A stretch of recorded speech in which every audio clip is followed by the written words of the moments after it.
Allez, on va s'intéresser aujourd'hui à un métier absolument crucial sur les plateaux de tournage et pourtant quasiment invisible, celui d'électricien de cinéma. Quand on entend électricien de cinéma, on a tout de suite une image en tête, n'est-ce pas? Sauf que la réalité, elle est beaucoup plus complexe et surtout bien plus créative. En gros, on s'imagine que son travail, c'est juste de brancher des câbles, mais la réalité, c'est qu'il passe son temps à sculpter la lumière. Le point essentiel, il est là. Même si le nom du métier vient de l'électricité, le vrai cœur de son travail, c'est la manipulation artistique de la lumière. Alors commençons par la partie la plus surprenante du job, sa dimension artistique.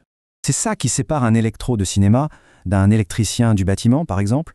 Son outil principal, son médium, ce n'est pas le câble, c'est la lumière elle-même.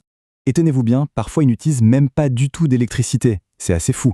Imaginez un tournage en extérieur, un électro peut très bien passer sa journée entière à modeler la lumière naturelle du soleil sans avoir à brancher un seul projecteur. Et pour faire ça, il a toute une panoplie d'outils qui n'ont rien d'électrique. Des réflecteurs pour faire rebondir la lumière, des miroirs, des diffuseurs pour la rendre plus douce, ou encore des drapeaux pour la bloquer. Tout ça pour obtenir l'effet précis que le directeur de la photo a en tête. Maintenant, ce qui est vraiment intéressant, c'est de voir comment ce rôle très artistique est en fait construit sur une base très solide de science et de physique. On passe de l'artiste au physicien. Alors, pour comprendre, il faut revenir sur quelques bases. D'abord, la tension. On la mesure en volts. On peut l'imaginer comme la pression, la force qui pousse l'électricité dans les fils. Ensuite, il y a l'intensité, en ampères. Ça, c'est le débit d'électricité qui circule, un peu comme un flou de clients qui se précipite dans un magasin le premier jour des soldes. Et quand on combine cette pression et ce débit, on obtient la puissance qu'on mesure en watts. Et c'est elle qui va déterminer à quel point un projecteur va être lumineux. Tout ça, ça se résume en une formule toute simple mais fondamentale, P égale U fois I. Puissance égale tension fois intensité. C'est vraiment la clé de tout. C'est ce calcul qui permet à un électro de savoir exactement ce que le système électrique d'un lieu peut supporter.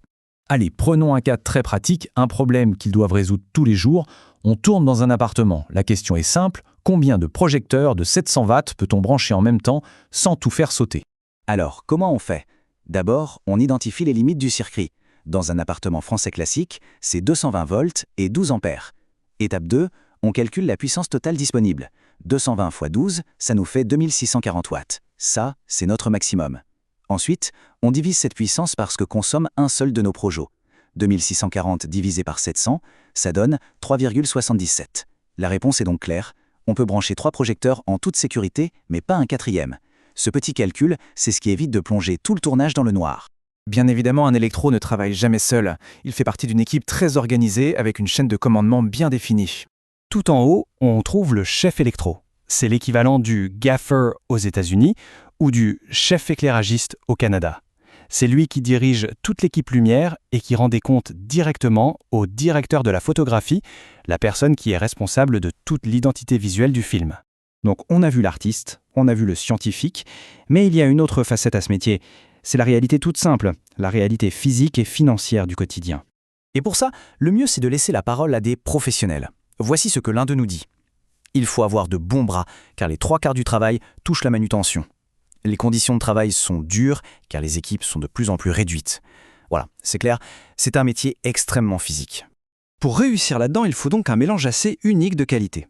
Une excellente condition physique, bien sûr, mais aussi une sacrée dose d'organisation, d'inventivité, un bon sens de l'observation et surtout une très grande rapidité de réaction et d'exécution. Et monter en grade, devenir chef, ce n'est pas juste une promotion. Comme le dit un autre professionnel, quand on passe chef électro, ce n'est pas qu'un simple investissement financier, c'est aussi une démarche psychologique. C'est se remettre en question, s'engager sur un parcours différent, se faire une clientèle. En gros, c'est devenir un véritable chef d'entreprise. Et qui dit chef d'entreprise, dit investissement. On parle ici de 20 000 à 30 000 euros de matériel à acheter pour pouvoir commencer. C'est un risque financier personnel énorme parce qu'il faut acheter, entretenir tout cet équipement qui est fragile et très cher pour ensuite le louer aux productions. Alors, la prochaine fois qu'on verra le titre électricien dans un générique de film, on saura que derrière ce simple mot se cache en fait un artiste, un scientifique, un technicien et un entrepreneur. C'est le travail invisible de ces professionnels aux multiples talents qui met en lumière les histoires qu'on aime tant. La question qu'on peut se poser, c'est, la prochaine fois qu'on regardera un film, est-ce qu'on verra la lumière d'un autre œil ?